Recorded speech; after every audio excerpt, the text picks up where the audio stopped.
Fran Sánchez, bienvenido a Prismas del Fútbol. Bueno, es un episodio que yo sé que ya a la gente le va a gustar, porque el perfil de director deportivo, tanto el de director deportivo como el de entrenador, yo diría que son los que más le gusta a la gente. No sé si porque sois un poco los que estáis pues en el foco muchas veces, aparte de los futbolistas obviamente, pero estáis muchas veces en el foco, tomando decisiones importantes, decidiendo el rumbo de los equipos, de las plantillas. Pero el caso es que a la gente le encanta, aprenden un montón, hay un montón de feedback y yo estoy segurísimo de que contigo hoy la gente se va a llevar una experiencia de alguien que ha estado en el primer nivel, en equipos conocidísimos por todos y que seguro que también en su forma de trabajar y en su forma de enfocar los proyectos nos va a poder dar un montón de pistas. Así que muchísimo, o sea, encantadísimo de que estés aquí y muy agradecido también. Igualmente, Nacho, un placer de compartir, de poder charlar contigo de fútbol, que al final es lo que nos gusta y lo que prácticamente hago casi todos los días, ¿no? Porque, como bien decías, al final es un mundo que nos apasiona a todos los que nos gusta el fútbol y es difícil de conectar, ¿no? Siempre hay alguna cosilla que hacer con la familia, con los amigos, pero siempre en cada conversación, siempre al final, por lo menos en mi vida, desde que tengo uso de razón, siempre acabamos hablando de lo mismo, de fútbol. Así que Yo, un placer. Yo antes lo hablaba con un compañero que también es director deportivo en Segunda Red, que a veces es un poco una maldición esto del fútbol, que yo muchas veces me gustaría que no me gustara tanto porque me quita de celebraciones con la familia, me quita de tiempo con mi novia, me quita un montón de cosas que a lo mejor si no tuviera el fútbol disfrutaría mucho más. No sé si también a ti te pasa eso, imagino que también. Ya.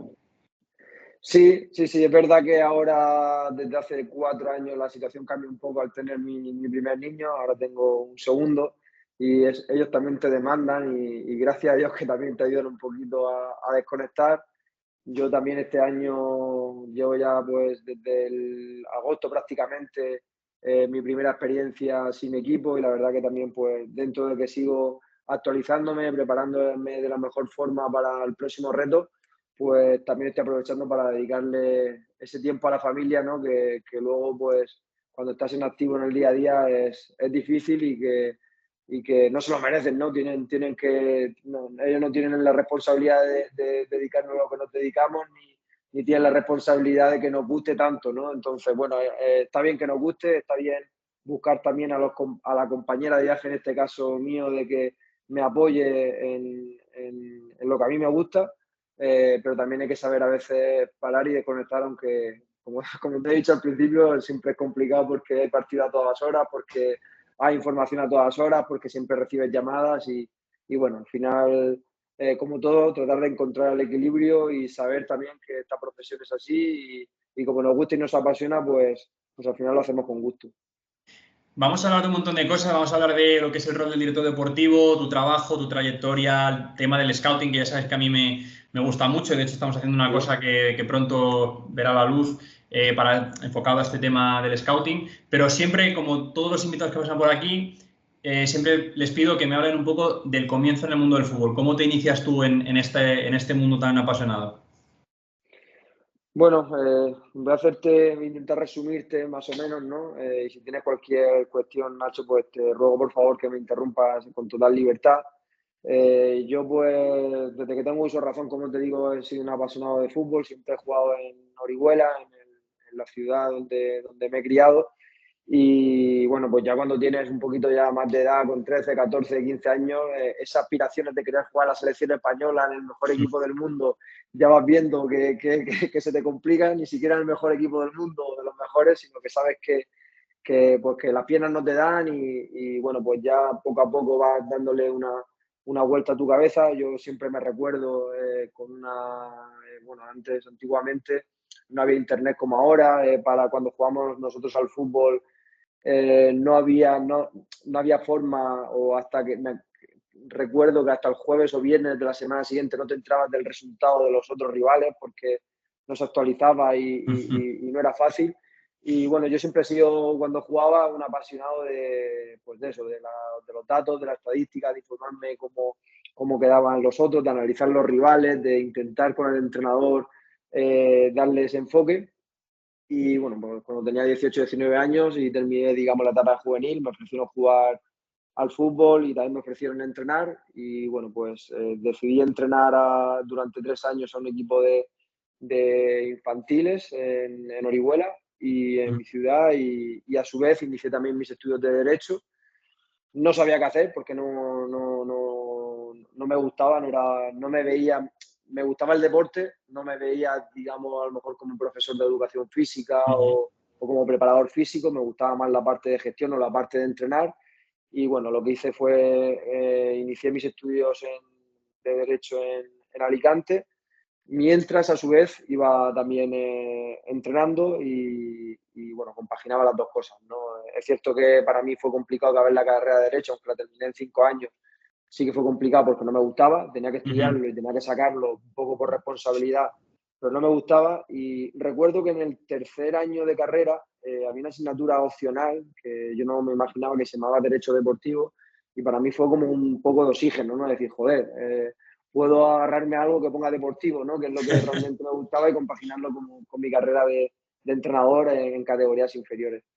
Y ya cuando terminé la carrera, pues empezaron a salir formaciones, que ahora hay muchas, pero en aquel momento no habían tantas. Y bueno, hice un MBA en direcciones de entidades deportivas, la Escuela Universitaria Real Madrid, allí en Madrid, Ujú. porque mis estudios los acabé allí también en Madrid.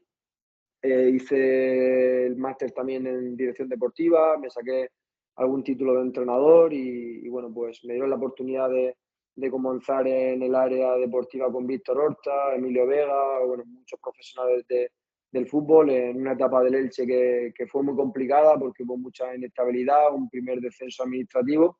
Y bueno, recuerdo al principio que fue muy frustrante porque era como un sueño comenzar el fútbol profesional y a mí se me caía la baba, ¿no? De trabajar con esos profesionales y estar en ese mundillo. Sin embargo, pues el día a día eran muchos problemas, hubo 5 meses sin cobrar, muchísimos problemas que hubo en el club esa temporada en primera división. Esa temporada acaba el club descendiendo administrativamente, yo estaba dentro del área deportiva, pero más llevando temas de competiciones, más temas legales. Y Ujú. bueno, pues fruto de esa inestabilidad que hubo, porque después de Víctor Horta, Emilio Vega, salió también Jesús de Huertas, vino un director deportivo durante 1 o 2 meses que era Javi Cabello, que venía también, no recuerdo si del Alavés. Javi Cabello solo estuvo 1 o 2 meses y ya empezó en agosto Ramón Planes en segunda división porque había un descenso administrativo. Con todos esos tipos de cambios y con muchos cambios de presidencia y de dirección general, a mí me tocó pues planificar la pretemporada, partidos amistosos. Bueno, la verdad que hacía prácticamente de todo porque el Elche pasó de estar en primera división a ser un equipo de segunda división, con pocos recursos, con muchísimos cambios, con mucha inestabilidad, ¿no? Y bueno, pues te cuento todo esto porque fruto de esa inestabilidad conozco a muchas personas, Ujú. conozco muchos directores deportivos, muchísimas metodologías. Bueno, ya te he dicho, Víctor Horta, Emilio Vega, Jesús de Huertas, Ramón Planes, Chuti Molina, Luis Casas, Paco Peral. Bueno, que no quiero dejarme a nadie, pero muchos compañeros de dirección deportiva muy preparados, de los cuales aprendí mucho, ¿no? Y tuve la suerte de encontrarme uno de ellos, que me gusta decirlo porque le estoy muy agradecido, que a todos les estoy agradecido, pero tengo que reconocer es que especialmente Ramón Planes fue la persona que, cuando él ya salió, me comentó, me recomendó para ir a Granada, porque había una vacante en la cual había un puesto que se llamaba gerente deportivo. El Granada acababa de experimentar un cambio de propiedad y bueno, pues buscaba una persona que ayudara al director deportivo en toda la gestión deportiva de muchos cambios que había que hacer, porque también venía pues de un periodo muy, muy inestable, ¿no? Y bueno, pues entré en Granada en esa posición. Al año siguiente, el director deportivo que estaba en ese momento, que era Manuel Salvador, el club decide prescindir de él. Se crea como una estructura también porque el presidente o el propietario de aquel momento en Granada, o la empresa, tenía como propiedad Tondela en Portugal, Ujú. Granada en España, Cholilifan en China y Parma en Italia. Antonio Cordón también entra ahí como director general deportivo, digamos, del grupo, y decide poner un director deportivo en cada sitio, y me dan la oportunidad a mí como director deportivo en Granada, ¿no? Y pues fruto también de un trabajo en equipo de muchísimas personas. Siempre lo digo, que en Granada al final construimos un proyecto desde cero, porque al haber cambio de propiedad, pues me tocó decidir el director de cantera, me tocó, cuando digo decidir yo, no me refiero a yo, sino a todas las personas que estaban ahí, la dirección general y todas las personas que estábamos involucradas en el proyecto, ¿no? Entonces, bueno, ahí fue mi etapa, digamos, que en la cual inicié como director deportivo y gracias a un gran grupo humano de jugadores y del cuerpo técnico, como has dicho, al final, pues son los protagonistas. Conseguimos los mejores resultados de la historia del club, con ese ascenso a Primera División, siendo recién ascendido. Llegamos a semifinales de Copa del Rey y conseguimos meternos en Europa, quedando séptimos. Luego la temporada siguiente estuvimos por Europa y al final de temporada también quedamos novenos. En Europa nos eliminó el United y ganamos pues en campos como el del PSV Eindhoven, el Nápoles, perdón, y ya pues fuimos eliminados en Old Trafford y la verdad que fue muy emocionante, sobre todo por el camino y por las personas con las que compartimos ese recorrido, ¿no? Que jugadores los cuales pues prácticamente habían debutado en Primera División, verlos jugar en Old Trafford, pues fue una experiencia que siempre voy a llevar en mi corazón, con el punto ese negativo de que la afición del Granada no nos pudiera acompañar porque fue en la época de la pandemia. Ya a raíz ahí de ese final de año, el míster Diego Martínez decidió no continuar, hay algunos cambios en el club y bueno, como siempre digo, y todos los que trabajamos en el fútbol creo que tenemos que tenerlo grabado, tomar las decisiones a la hora de salir, ¿no? Que no es fácil tomar esa decisión, pero sí que creo que en el fútbol salir bien de los sitios es muy difícil y salir mal es muy fácil, ¿no? Porque al final los resultados mandan. Me refiero sobre todo en el apartado deportivo o en los puestos en los que cuando los resultados no se dan suelen haber cambios, ¿no? Entonces, por mis vínculos también familiares, que mi madre es de Granada y por todo lo que pasó en Granada, yo entendí que era un buen momento de salir del club y en ese momento, pues, me llamó también la parte de Ronaldo para incorporarme al Real Valladolid como director deportivo. El Real Valladolid acababa de descender de a segunda división y el presidente, pues, junto con su equipo de trabajo, pues me planteó una serie de cambios estratégicos, tanto a la hora de elegir el cuerpo técnico como a la hora del modelo de juego. Quería pues no solo ganar, sino que el equipo pues despegara un juego vistoso, atractivo y que él y los aficionados pues se sintieran identificados con ese juego del Pucela. Y luego pues había que hacer una reestructuración muy grande porque había un gran número de jugadores, había unos 40 jugadores, había que sacar muchos, incorporar algunos y el reto más importante que era subir a Primera División para consolidar el club en Primera División y ir construyendo un plan estratégico que teníamos de firmar gente joven, de adelantar procesos de cantera de equipos del juvenil A que estuvieran en el filial, del filial al primer equipo y bueno, pues creo que todo eso se hizo prácticamente, pero no se consiguió al final lo más importante, que fue una vez subida a Primera División la permanencia de la temporada pasada. Hay que asumir la responsabilidad y aceptarlo, porque no puede ser de otra forma. Es cierto que se defendió con 40 puntos, que es una puntuación que lo normal es que te salves. Que es cierto que el verano pasado, pues al final el club vende por más de 30 o 35 millones de euros con plata que se compró por 3, por el 50% se vendió por 12. Larín también, que se compró por 1,5, se vendió por 7,5 más variables, creo. Fresneda, que fue esos jugadores que decía de adelantar procesos pues, y de apostar por ellos, pues se vendió por 9 millones más variables, creo. Y bueno, otros muchos jugadores también que se vendieron y bueno, algunos también de jugadores del Promesas o del segundo equipo se consolidaron en el primer equipo, ¿no? Pero bueno, como te he dicho, hay que asumir que no se consiguió el objetivo más importante que hubiera dado la consolidación en primera, que era lo que el presidente, el club y todos queríamos. Pero bueno, es verdad también que me quito esa espinita ahora de que puse la vuelta a Primera División y la verdad es que me alegro mucho y es una cosa personalmente pues que también me quito esa espinita y nada, como te decía al principio, este año pues siguiendo preparándome, he ido a ver cómo trabajaba el Real Madrid, la metodología de trabajo que tienen. He estado en Holanda también viendo cómo trabajaba el Ajax, la Z, en el Aston Villa también con Monchi, que me atendió exquisitamente y estupendamente y vi también un poco cómo trabajaban. Y bueno, en definitiva, preparándonos para seguir mejorando cada día y afrontar pues, el próximo reto que venga con la mejor preparación posible. no sé si he sido muy extenso, pero bueno, como me has dicho un poco la introducción, pues he comenzado desde mis inicios como estudiante, como no estando no en el fútbol profesional y luego en la carrera ya pues más profesional. La verdad es que cuando pido que me hagan un resumen de la carrera, efectivamente espero algo así. Aún así me surgen bastantes dudas porque, bueno, tú eres una persona muy joven y lo primero que me surgía la duda era cuando tú entras al Elche y luego cuando cambias a ese puesto de gerente deportivo, que es un puesto de responsabilidad, un puesto, un buen cargo en el Granada, ¿qué edad tenías más o menos ahí? Porque no deberías tener mucha edad, ¿no?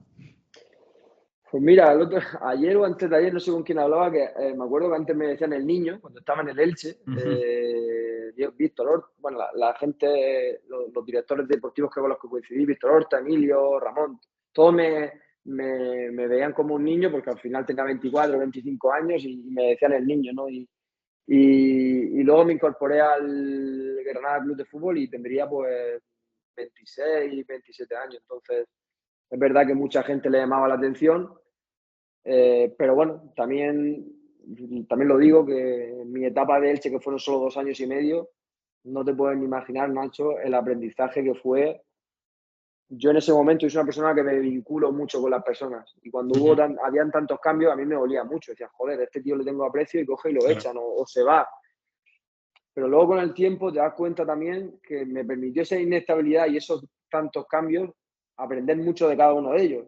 Y claro, yo en 2 años y medio a lo mejor se me dieron situaciones que no se me hubieran dado a lo mejor en 10, 12 años, ¿no? Claro. Porque yo recuerdo que estuve en 2 años y medio 4 presidentes y el segundo presidente me acuerdo que cuando nos fuimos, terminó la temporada, el equipo estaba en primera, administrativamente, a los jugadores se le llevan 5 meses y a la vuelta de vacaciones, lo primero que me dice el presidente cuando estoy en el vestuario es, Fran, dar una charla a los jugadores de bienvenida. Y los jugadores venían de estar 5 meses sin cobrar. Y yo de ahí tenía 24, 25 años, ¿no? Entonces, son experiencias que ahora mismo, en aquel momento lo pasaba muy mal y trabajé mucho, pero ahora lo recuerdo y dices, joder, es que cuando me han pasado cosas en el fútbol, en el Granada o el Valladolid, para mí no era nada comparado con lo que pasé en el Elche, ¿no? Entonces, cuando entré en el Granada con 26, 27 años buscando la estabilidad que no tenía en el Elche, pues al mes siguiente, bueno, me firmó Viru, que antes no lo he dicho y que también es una persona a la cual le estoy muy agradecido. Me firmó en enero, pero lo despiden. Y yo digo, joder, ¿dónde me he metido? Que vengo de inestabilidad, vengo a Granada y al mes despiden al director deportivo y a los 2 meses despiden al director general, que fue cuando se puso como manager deportivo entre entrenador y director deportivo Tony Adams, no sé si te acuerdas de Sí, aquel año. que tuvo un paso un poco, Y ¿no? bueno, sí, es buena persona. y la verdad es que, bueno, pues fue una etapa también, muchos cambios, en los que el propietario chino le había comprado el club a Gino Pozo, había muchos vínculos contractuales entre Granada y el fondo de Pozo, ¿no?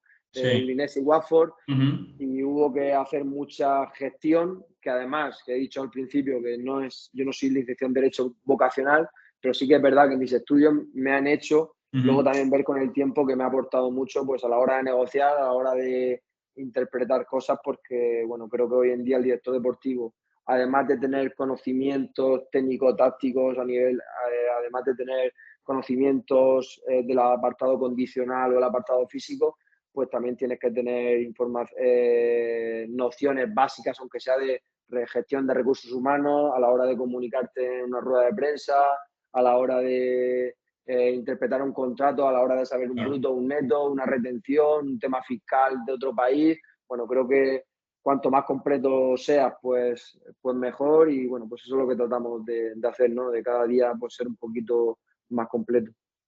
De hecho, bueno, has comentado también eso, que me llamó la atención cuando comentabas tu carrera, las dificultades que tienes nada más llegar, la situación de inestabilidad, las situaciones que quizás es lo peor que hay yo creo, en el mundo del fútbol, el tema de los impagos, el tema de los cambios de posición, a tus superiores les están echando constantemente.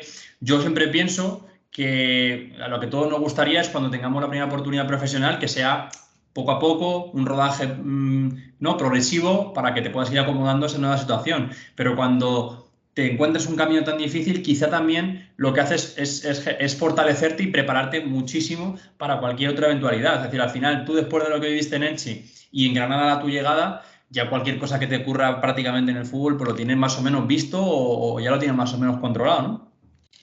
Sí, a ver, nunca sabes lo que te puedes encontrar, siempre hay situaciones nuevas y yo aprendo cada día, pero es verdad que aquello que fue una cosa de locos, ¿no? Y es que, bueno, la etapa de hecho tú me preguntas, Fran, pero tú estabas preparado para todas aquellas situaciones que se dieron.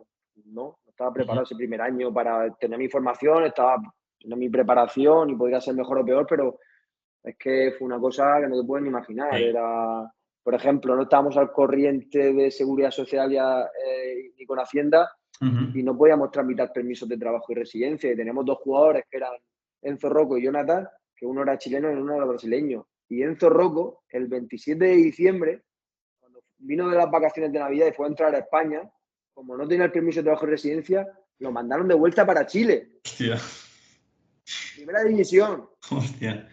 1 de enero, que mi familia ha dicho antes que es de Baza, me acuerdo yo que estaba en Nochevieja con mi familia de Baza y con mis padres y demás, el día 1 me cogí un coche más temprano, me fui a Elche con una persona, con el director de operaciones que estaba en aquel momento y me fui de Elche a Madrid el día 1 de enero para, ya se había gestionado previamente con la policía un poco para cuando volviese ahora Enzo, que pudiera entrar en España, ¿no? Entonces, bueno, te pongo ejemplos, no quiero ser demasiado, pero bueno, experiencias y detalles, ¿no? De que me han ocurrido y bueno, que al final, pues con el tiempo te ríes, pero que en el momento, pues lo sufres y yo que soy Sí. una persona también muy sentida, fue jodido, la verdad. Ujú. Fíjate que otra de las cosas que has comentado, a mí me encanta que pongas ejemplos, o sea que si te viene alguno más durante la charla, aquí son bienvenidos todos. Has hablado también de tu perfil de, como digamos, de derecho deportivo, vamos a decir, que al final es una cosa súper importante que los directores deportivos a un nivel más bajo tienen que ir adquiriendo. Aquí estuvo Alberto Lozano, que ahora acaba de firmar hace unos días con el Alcorcón, y él ya ha tenido ese proceso de formación esta temporada porque estaba en el Sanse en segunda red. Y claro, él comentaba cuando vino aquí al podcast que él se estaba poniendo muchísimo al día en tema de contratos, tema de cómo se pagan las primas, tema todo de impuestos, seguridad social, todo ese tipo de cosas que cuando vas a un curso de dirección deportiva o cuando trabajas en lo que es el ciclo del scouting, en cómo organizar las plantillas, incluso te forman en recursos humanos, en cómo tratar a los jugadores, psicología, pero luego no te forman ese tipo de cosas que son súper importantes. Quizás creo que ahí tú partías con esa ventaja, aunque no te gustase un poco el mundo del derecho deportivo, pero sí que conocía las bases y cómo funciona la ley, cómo funciona este tipo de situaciones. Entonces, claro, no sé, también me llama la atención cómo pasaste de ese área, o sea, si tú alguna vez cuando estabas en derecho deportivo pensabas dedicarte a ser director deportivo, que aunque tiene cosas de derecho deportivo, es otro mundo distinto. Claro, esa pregunta es muy interesante, Nacho. Piensa, yo en ese periodo de inestabilidad en Elche tuve muchos directores deportivos, como he dicho, 5, 6, 4, 5 en 2 años y medio, que es un disparate. Y entonces con algunos de ellos, yo siempre he visto fútbol toda mi vida porque es lo que me apasiona. A mí no me gustaba, yo trabajaba en un club de fútbol e intenté trabajar en el Elche o en cualquier sitio de fútbol porque a mí lo que me gustaba era ver fútbol, detectar talento, hacerme mis listas, mis seguimientos. Entonces yo solo hacía todos los fines de semana, independientemente que luego de lunes a viernes, pues a lo mejor mis competencias dentro del club eran diferentes, ¿no? Entonces con esos cambios yo trataba de aportarle mi visión a los directores deportivos. Había algunos que a lo mejor pues no tenían su gente de confianza y yo ahí pues no entraba mi opinión, pero luego otros que sí que me preguntaban y sí que me daban bolilla, por así decirlo, ¿no? Para opinar y para todo esto, ¿no? Y bueno, pues eso fue un poco, es una cosa que es que el derecho no era vocacional y es algo que hice porque creía que me podía dar salidas y al final me ha ido bien. El fútbol es que es una cosa que vengo haciendo desde los 3 años. Yo es que hace 2 o 3 días también lo comentaba con un amigo, no, hace 2 o 3 días no, ayer mismo, que estuvimos en Madrid con mis compañeros de trabajo y volvía y le decía, tío, es que yo cuando estoy trabajando, llega el viernes que me voy a la oficina o de la ciudad deportiva y estoy deseando que llegue el lunes para volver a trabajar. Sí. Y el sábado y el domingo estoy usando para irme de ruta a ver fútbol. Es cierto que ahora tengo que ser solidario con la familia, con mi hijo y tengo que organizarme y lo hago, pero es que es algo que he hecho toda mi vida. Ahora me pagan por hacerlo, pero cuando tenía 4 o 5 años, pues estaba con el PC Fútbol, luego con el Liga Manager, y es un friki total toda la vida de fichajes, de jugadores. Entonces es algo que he llevado siempre y que me ha corrido por las venas, ¿no? Desde siempre. No me imagino haciendo otra cosa, ¿no? Entonces, bueno, pues como te he dicho, entré en Granada y fruto de una situación también económica jodida, de que a lo mejor no tenía mucho presupuesto, pues me pusieron a mí, así dijeron, vamos a poner a Chávez a este, que a ver cómo va. Y bueno, pues como he dicho antes, tuve la suerte de juntarme con un gran grupo humano, con un cuerpo técnico liderado por Diego Martínez, muy preparado, y con unos jugadores que, más allá de ser buenos jugadores, pues eran y son unas excepcionales, y nos tocó vivir pues los mejores momentos de la historia del club. Tu carrera, como cualquier carrera que se precie, tiene altibajos, ¿no? Tiene momentos de, como has hablado, de la etapa de Granada, que es prácticamente perfecta, y la etapa de Valladolid, que fue muy buena también en muchos sentidos, en tema, por ejemplo, plusvalías, en tema del ascenso, en tema de la temporada que hicisteis, que aunque descendisteis fue una buena temporada, con los 40 puntos que mencionabas, pero también hay momentos negativos. Yo me gustaría saber si tú has extraído de esos momentos de éxito, ¿cuál puede ser la clave de esos equipos que tú diseñaste o contribuiste a diseñar, que fueron ganadores, tanto en Granada como en Valladolid? No sé si fueron diferentes las claves del éxito o si en las dos fue un poco parecido a la historia. Para mí fueron totalmente diferentes, no tiene nada que ver uno con otro. Lo digo mucho cuando me preguntan, y eso es una clave también de que el fútbol no hay nada escrito, o que el camino se puede conseguir de diferentes formas. Para mí, no diría en todo, pero para mí no hay muchas similitudes entre un caso u otro. En Granada, el año del ascenso, tenemos menos recursos económicos. El grupo, digamos, que era mucho más reducido, muchos jugadores andaluces, españoles, con mucha hambre, con 6-7 jugadores que venían de descender de segunda B, como Rodrigo, la Red Cultural Leonesa, Fede, San Emeterio y Martínez también, que venían de bajar con el Sevilla Atlético, Alejandro Pozo también. Bueno, es una plantilla que digamos que a priori no tenía a lo mejor el cartel de ascender a Primera División, ¿no? Valladolid fue totalmente diferente. Yo venía también con el cartel de lo que había hecho en Granada. Era una papeleta muy complicada porque había que afrontar muchísimas salidas, y salidas no es solo sacar a un jugador, sino que es sacar, pagar el coste de la rescisión y todo lo que eso conlleva, ¿no? Me impactó mucho lo que es el Real Valladolid. Me parece que es un club grande, con una gran solera, con una gran afición, con mucha exigencia. Y fue un año en el cual el equipo jugó, para mí, de loco. Es decir, unos partidos en un equipo muy vistoso. Es verdad que al principio nos costó un poquito equilibrar, porque era un equipo que iba mucho hacia adelante, pero a la hora de transiciones defensa-ataque, el equipo sufría, ataque-defensa, perdón, el equipo sufría mucho. Pero luego, cuando conseguimos ser un poquito más equilibrado, el equipo, la verdad es que acabó la temporada siendo el menos goleado, y además jugando muy bien y desplegando un fútbol muy vistoso. El grupo, es verdad que eran más, también en su mayoría venían de descender, es decir, que eran perfiles de jugadores diferentes a los que teníamos en Granada. Y bueno, pues como no puede ser de otra forma, de los dos recuerdos, pues tengo recuerdos extraordinarios, ¿no? Y brillantes, y agradecimiento, ¿no? Porque al final el fútbol es de los futbolistas, de los entrenadores, que son los que lo ponen, y haber formado parte de esos dos ascensos. Mis 2 últimos años en segunda división han sido 2 años de ascenso, ¿no? Entonces, se lo debo a ellos, y estoy muy agradecido a cada uno de los que formaron parte de aquellos ascensos. También entiendo que esto se habla mucho de que los equipos son reflejos de los entrenadores, no es la personalidad del entrenador puesta en el campo.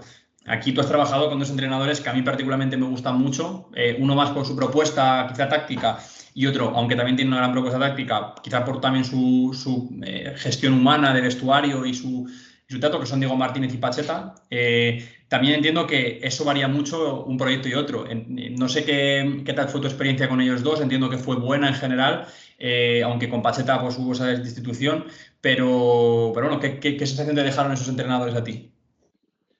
La pregunta también es muy interesante, Nacho, porque al final los contextos de cada club es fundamental. Granada, por ejemplo.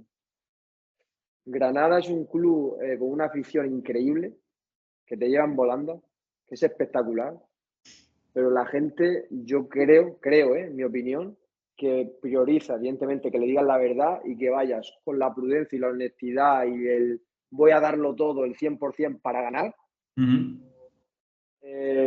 ¿Cómo te digo esto? Todas las aficiones, todos los clubes quieren ganar, ¿no? Pero quizás no tienen esa exigencia de...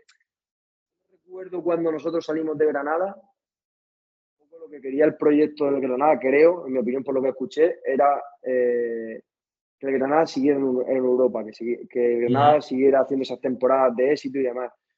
Y yo creo que la gente en Granada agradece más la prudencia y el decir, oye, vamos a ir partido a partido, vamos a ir a luchar, vamos a ir a ganar cada partido, pero desde la humildad, desde la eterna lucha, desde el trabajo. Y cuando consigamos la permanencia ya soñamos, pero vamos a eso. Sí, un poco más, perdona, Fran, un poco más real. Sí. Más realista. Las expectativas quizás son más bajas, ¿no? Nosotros en Granada, cuando ascendimos, en ningún momento hablamos de la palabra ascenso. Nosotros hablábamos del partido a partido, de afrontar cada partido, y además yo creo en eso. Valladolid es un sitio el cual en los últimos 20-25 años el club ha sido ascensor y descensor, porque quizás, no te puedo decir con exactitud, pero creo que han estado la mitad de temporada en primera y en segunda, pero del año 1980 al 2000, pues prácticamente ha estado 20 temporadas en primera y una en segunda, ¿no? Entonces un club con un historial reciente o de los últimos 40 años, que los últimos 20 ha estado intercambiando categoría, pero los 20 anteriores ha estado mucho tiempo en primera, ¿no? Entonces, yo nada más llegar a Valladolid, yo veía que el contexto era diferente, ¿no? Ahí no podíamos decir, aunque el objetivo era el mismo y el deseo era el mismo, que en Granada también era ascender, pero el mensaje tenía que ser mucho más, oye, estamos en el Real Valladolid, acabamos de descender, es el año del descenso, tenemos ayuda al descenso, hay que subir, tenemos la obligación de subir, hay que subir, ¿no? Entonces, te digo esto por lo que hablábamos de lo que tú me preguntaste al principio del contexto.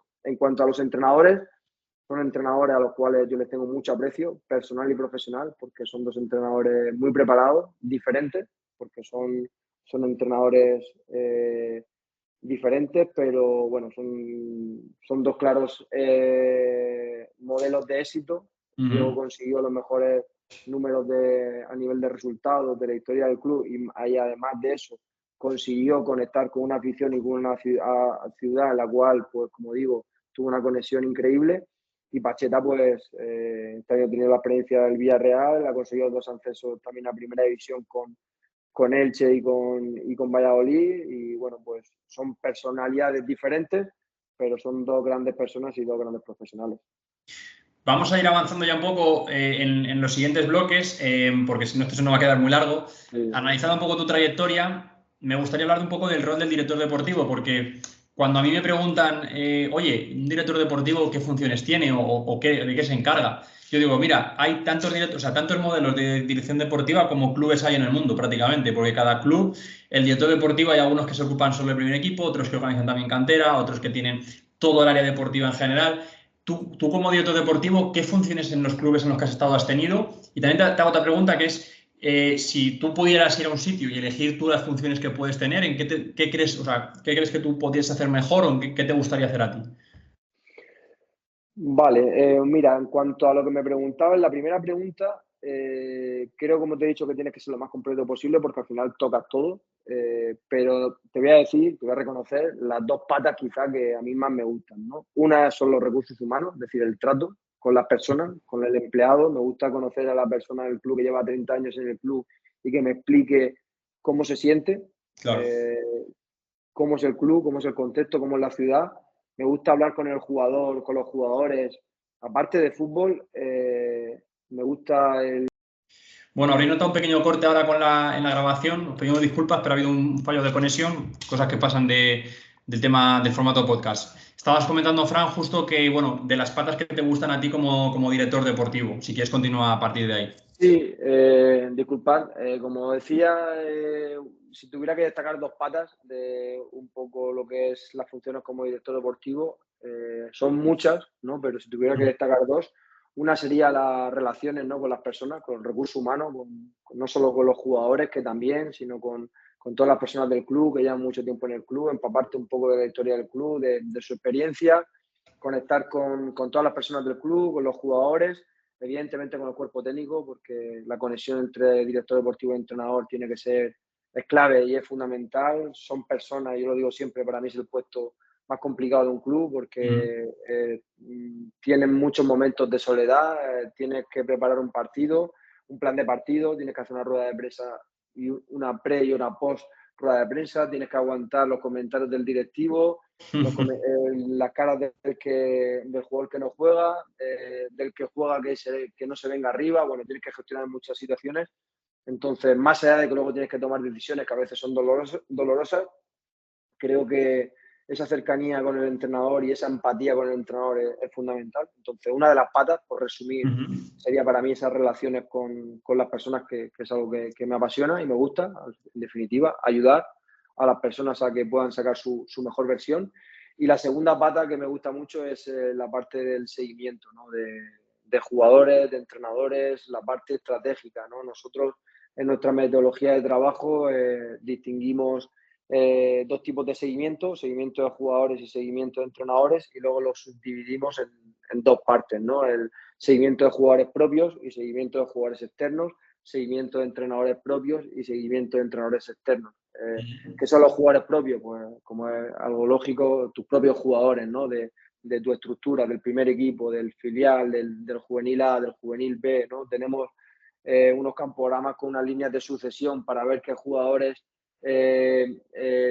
están en toda la estructura deportiva, y luego pues digamos que le pedimos a los responsables de cantera o de cada equipo que nos cataloguen y nos califiquen cada jugador para saber si, por ejemplo, tú en el primer equipo no tienes la necesidad de firmar un lateral izquierdo, pero en el filial hay uno que tiene una buena proyección, pues a lo mejor no tienes que mirar fuera, sino que tienes en casa ese jugador para darle la oportunidad, ¿no? Eso sería un ejemplo de jugadores propios, o jugadores que están cedidos, por ejemplo, ¿no? También son jugadores nuestros.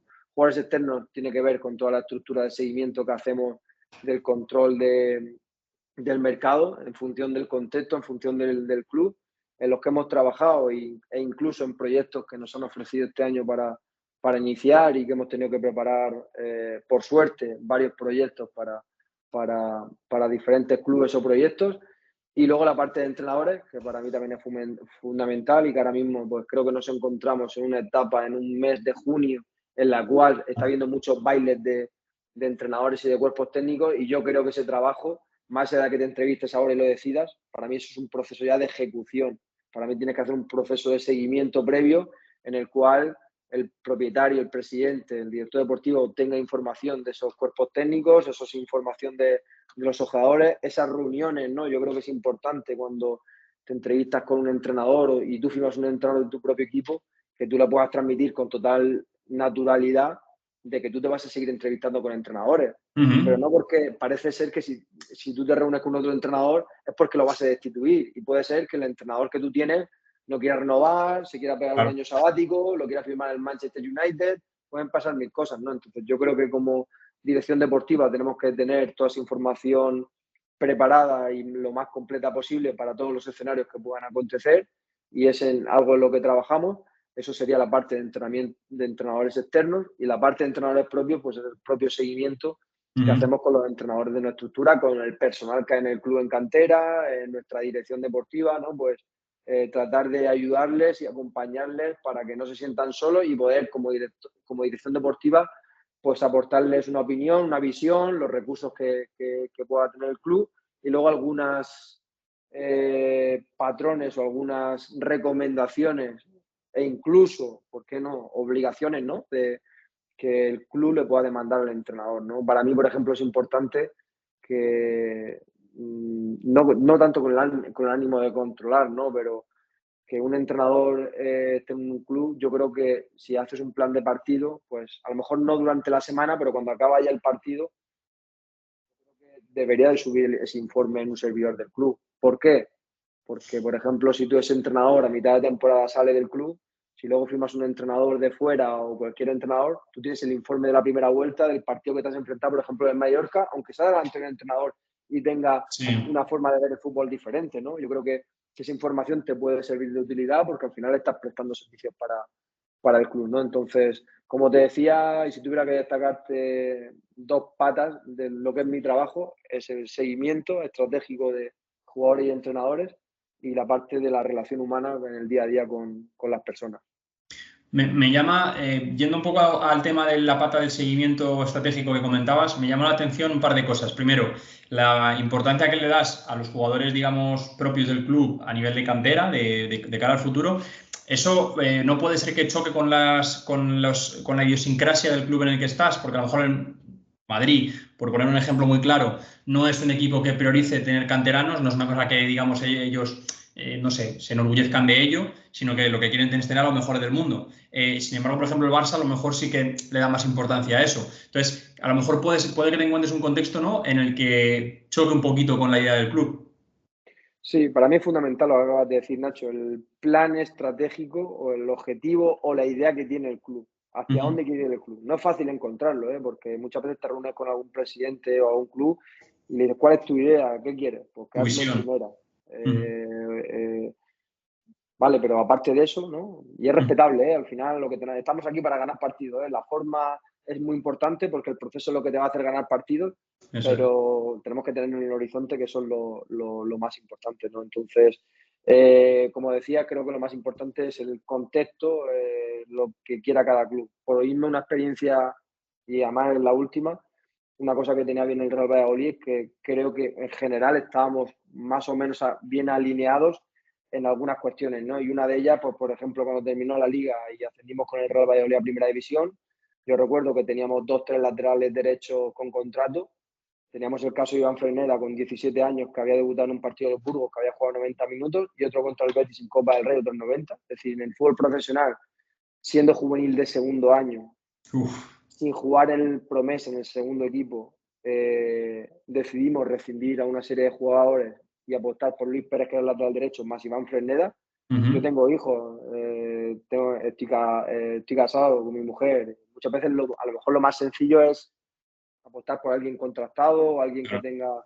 Pero en ese momento, y creo que es una gestión muy buena del presidente, tanto presidente Ronaldo, en este caso Pacheta como entrenador y dirección deportiva, pues ponemos encima de la mesa, oye, Presi, este jugador nos llama la atención, creemos que lo puede hacer bien en primera división, por su edad y por su inexperiencia quizás nos cuesta algún punto y hay que asumirlo Ujú. adelante, o apostamos por un jugador con más experiencia como puede ser, por ejemplo, Seydi Yanko, que en ese momento pues tenía contrato. Bueno, pues el club en ese alineamiento decidió pues apostar por Iván Fresneda y creo que le salió bien porque fue el segundo jugador que más minutos disputó de toda Europa, de la Grandes Ligas, el segundo jugador más joven con más minutos y luego al final de temporada pues se vendió al Sporting de Portugal, ¿no? Entonces yo creo que en ese alineamiento es importante. ¿Por qué hablo tanto de alineamiento? Porque si tú haces eso, pero el presidente no está informado, no cree en eso, o el entrenador no cree en eso, pues estás perdiendo el tiempo. Ujú. Creo que es importante saber qué es lo que todos queremos. He dicho al principio de esta conversación, ¿no? Que uno de los objetivos estratégicos que tiene el Real Valladolid era adelantar procesos, apostar por chicos jóvenes y bueno, pues es una cosa que creo que en Valladolid hicimos, ¿no? Porque el año pasado en Primera División el tercer portero era Ceber, que era un chico que venía de toda la vida de la cantera. Se consolidó tanto Iván Fresneda como Lucas Rosa, que venían jugadores que venían del Promesa también. David Torres estuvo todo el año con nosotros, pero a partir de enero ya era uno de los 4 centrales de la primera plantilla. Ujú. A lo mejor me dejo alguno y pido disculpas, pero debutaron también otros jugadores, Arroyo. Bueno, creo que esa idea estaba y bueno, pues luego el fútbol también. Solo estuvimos ahí dos temporadas, ¿no? Entonces, con tiempo creo pues que los proyectos y los resultados se van viendo. Me parece muy importante lo que dices, el hincapié que le das en el contexto y en la idea del club. Yo cuando he tenido suerte alguna vez de dar alguna charla en algún club en tema de dirección deportiva, cuando en alguna entrevista que me han hecho y demás, siempre empiezo por la misma frase que es que ningún viento es favorable para el barco que no sabe dónde va. Y que cuando llegas a un club, llegas intentando dar respuesta a todo, pero que lo primero que tienes que hacer es hacer preguntas. ¿Qué queréis? ¿Cómo queréis hacerlo? ¿En cuánto tiempo lo queréis? ¿Tenéis claro cuáles son los puntos fuertes, los puntos débiles del club? ¿Qué amenazas? Hacer como un DAFO también. Entonces, ese análisis de situación es muy importante. Yo me alegro que tú le des énfasis porque al final creo que es algo básico en cualquier director deportivo que llega a un club nuevo. Aparte de también de esto, me llama la atención el análisis que hacéis, o sea, sí, el análisis o el seguimiento que hacéis a los entrenadores. Porque yo creo que la elección de entrenadores es algo o sea, muchísimo más importante que muchos de los jugadores. Entonces, que te salga mal te puede costar dinero, te puede costar resultados, te puede costar inestabilidad. Entonces, ¿cómo hacéis, o sea, cómo valoráis a los entrenadores o cómo hacéis ese seguimiento? ¿Es a través de ver partidos y ver a los equipos cómo juegan? ¿Qué tenéis en cuenta? Vale, a ver, nosotros tratamos de ir con todo lo que hacemos al detalle, ¿vale? Muy, muy al detalle. Eso no quiere decir que, a ver, te equivocas mucho a pesar Ujú. de ir tan al detalle o analizarlo. Nosotros tenemos dos tipos de informes, bueno, tenemos cuatro, digamos que son dos de vídeo, que por no liar a las personas que nos puedan estar escuchando, voy a centrarme en dos de ellos, ¿vale? El informe individual y el informe de partido. El informe de partido es el informe que hace el ojeador durante toda la temporada, cada vez que ve un partido, y evalúa los jugadores, los cataloga A, B, C y D y les puntúa del 1 al 10 según cómo hayan estado ese partido. Por ejemplo, te hablo ahora de jugadores, ¿eh? Por ejemplo, hay un jugador, X jugador, a ese jugador le gusta mucho y lo cataloga con una A, pero ese partido ha jugado muy mal, pues le pone un Ujú. 4. Es decir, tú estás puntuando el partido como 4, pero lo catalogas como A porque las condiciones de ese jugador, las características de ese jugador te atraen. En ese mismo informe de partido, lo que añadimos nosotros en una plataforma que nosotros trabajamos, que se llama Scouting System, que es una empresa portuguesa, que la verdad es que también agradezco que siempre nos da soporte, que nos sigue manteniendo la posibilidad de seguir trabajando con ellos. En esa misma plataforma, lo que hemos hecho es dividir las diferentes fases del juego, seleccionando en cada fase una serie de ítems, pues en fase defensiva, las vigilancias, por ejemplo, la defensa en área. Tenemos una serie de ítems y al final un apartado para que el ojeador pueda describir. Entonces, yo lo que le pido a los ojeadores es que me hagan informes de los jugadores y además que si pueden, como recomendación, porque sé que es difícil centrarte en los jugadores y Sí. además los comportamientos colectivos de cada equipo, que me enseñan unos ítems de cada fase de Ujú. cómo se ha comportado ese equipo. Y esos ítems y esa descripción se vincula a un entrenador, porque la herramienta también recoge todos los entrenadores. Ujú. Ese, digamos, es el informe de partido. Luego está el informe individual, en el cual de todos los entrenadores o de los entrenadores que evaluamos, yo les pido, oye, esa es la fase, digamos, de visionado, de seguimiento. Oye, pues mira, hay 8 entrenadores que me gustan o 6 entrenadores que me gustan.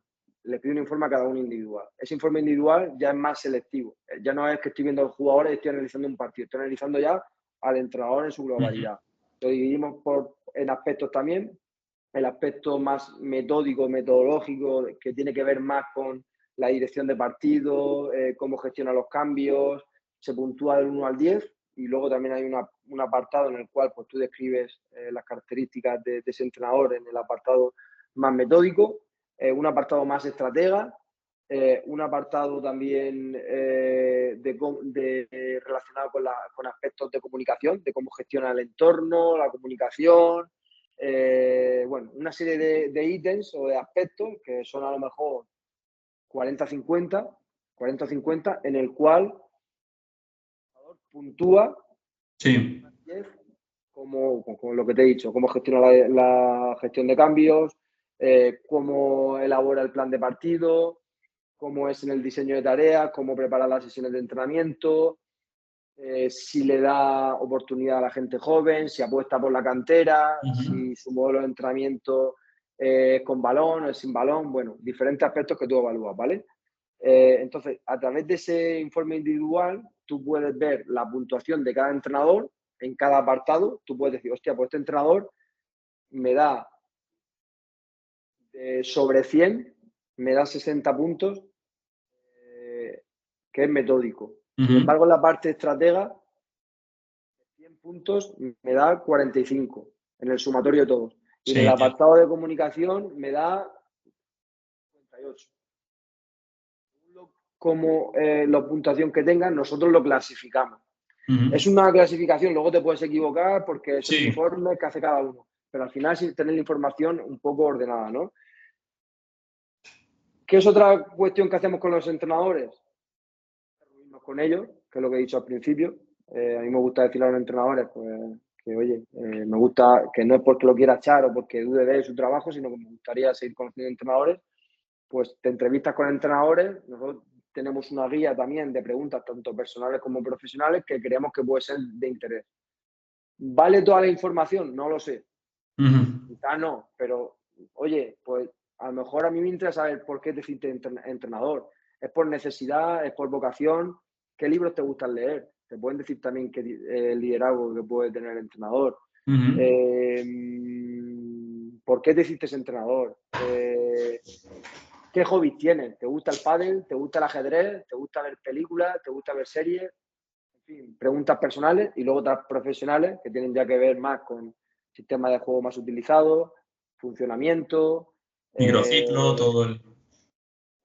Y bueno, al final es una guía que tenemos que lo que tratamos de hacer es recopilar toda esa información y luego la almacenamos en la plataforma que te he comentado antes y queda todo archivado. Muy interesante, la verdad. Te lo agradezco, Fran, muy interesante. Me surgen algunas dudas. Ya yendo un poco al tema del jugador, como comentabas ahora, bueno, ya mi planificación de preguntas se va un poco, se va un poco al traste, pero me has dado cuerda, entonces aprovecho. Has hablado de catalogar al jugador. Yo también lo hago cuando hago informes en ABC, yo lo hago de otra manera, pero bueno, 1, 2, 3. Sí. En eso tienes en cuenta, o sea, en lo que le gusta al scout, tiene en cuenta lo que es las propias condiciones del jugador, o también a lo mejor aspectos como que pueda ser factible de fichar para tu equipo porque es barato, porque acaba contrato, porque es joven, o sea, ese de ABC, ¿qué componentes tiene en cuenta para primar la A sobre la C? Nosotros también lo que tratamos de hacer es organizar, como te he dicho, y establecer un modelo de juego que para nosotros es ideal. Luego el entrenador, cada plan de partido para ganar, pues lo monta como él considera o lo estructura como él considera. Nosotros lo que hacemos también, que puede ser interesante en este contexto, es a los jugadores le entregamos una guía de scout en el cual le entregamos o le resumimos todo lo que es la metodología de trabajo, siempre adaptable al sitio en el que estemos, porque nosotros hemos organizado la información o cómo queremos trabajar más o menos para luego cuando lleguemos a un sitio tener ese trabajo hecho y adaptarlo y cambiarlo lo que haga falta, porque cada club, como hemos hablado, es diferente, ¿no? Entonces, me preguntabas si nosotros, en el caso, por ejemplo, de Valladolid, nosotros definimos lo que era el perfil RV, que era el perfil Real Valladolid, encuadrándolo en un modelo de juego y en un modelo de jugador. Cada jugador tenía descrita en las diferentes fases del juego una serie de características para nosotros ideales. Eso no quiere decir que en todos los jugadores se cumplieran, porque a veces no, por una necesidad, por una mala decisión, por otras cuestiones, pero sí que lo teníamos así estructurado. Y, por ejemplo, en los mismos informes teníamos una pestañita abajo del todo en el cual tú tenías perfil RV y el jugador tenía que señalarme en el informe del jugador si ese jugador para él era perfil RV o no. Con el jugador Cristiano Ronaldo, por ejemplo, si tú tienes 5 informes, si 3 de ellos, la mayoría, han seleccionado el perfil RV, la misma plataforma te ponía como un puntito en el cual tú veías de forma visual y sencilla, cuando veías tu listado de jugadores, que ese jugador está al modelo de juego de tu club. Esa información, ir al detalle, no quiere decir que todos los jugadores o que ese jugador reúna o no, porque al final cambia también de entrenador y demás, pero yo sí que creo en el orden, en la rigurosidad, en la información y bueno, nosotros tratamos de hacerlo así. Ese perfil RV que comentabas, que será perfil Granada o perfil como sea en cada sitio, ¿también tiene en cuenta las características de la posición o es un perfil más genérico a nivel de, no sé, piernas, mentalidad, características físicas? Pues Nacho, parece que hayamos hablado de esto muchas veces, porque me estás haciendo preguntas que están todas muy conectadas y que además te agradezco.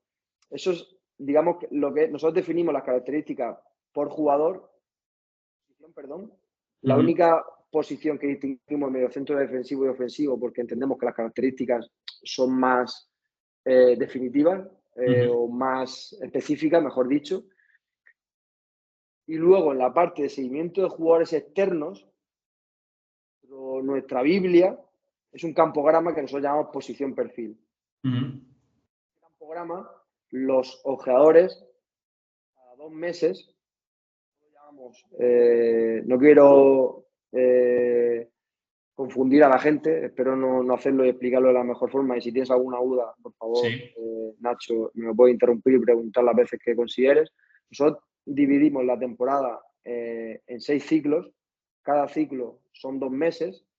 Y lo que nosotros hacemos es, por el contexto de clubes que hemos tenido últimamente, tenemos un camporama de primera división, para un escenario de primera división, otro camporama para el escenario de segunda división y otro escenario para el equipo filial, para el segundo equipo, ¿vale? Sí. Entonces, todos los ojeadores, al final de cada ciclo, es decir, al final de cada 2 meses, nos entregan un campograma de los jugadores destacados que ellos han visto durante ese ciclo. Por ejemplo, yo parto la temporada en agosto y tengo 250 jugadores en el escenario de primera división, 230 en el escenario de segunda división y 220 para el segundo equipo. Y esos son los jugadores destacados que nosotros vamos siguiendo todas las temporadas y que son los destacados. Y al final de cada ciclo, durante el ciclo, el ojeador tiene que ver fútbol, el reto de buscar jugadores mejores que los que están en el campograma, en ese campograma destacado. Y al final de cada ciclo nos reunimos para jugar quién entra y quién sale de esos campogramas. Todo el jugador que sale queda archivado en una lista que nosotros lo llamamos jugador eliminado en el ciclo 1, jugador eliminado en el ciclo 2, nueva irrupción o jugadores que entran en el ciclo 3. Todo eso está recogido por lista. Y te explicaba esto porque el campograma donde meten esos jugadores es el campograma que nosotros llamamos posición-perfil. Es decir, cada posición tiene, en el caso, tiene el lateral derecho, bueno, laterales defensivos y ofensivos, mediocentro, central, jerarquía, juego aéreo, central rápido, central salida de balón, central completo y así de todas las posiciones, ¿vale? Entonces, de manera que los jugadores que tienen que ser mucho mejores que yo y que tienen que ver mejor el fútbol que yo, son los que a lo mejor me destacan un jugador de la liga belga, Amalá, que lo firmamos del estándar de Lieja, media punta, pues me lo colocan como media punta. Kyle Larin, que es delantero, pues me lo colocan como delantero completo, como delantero rápido potente.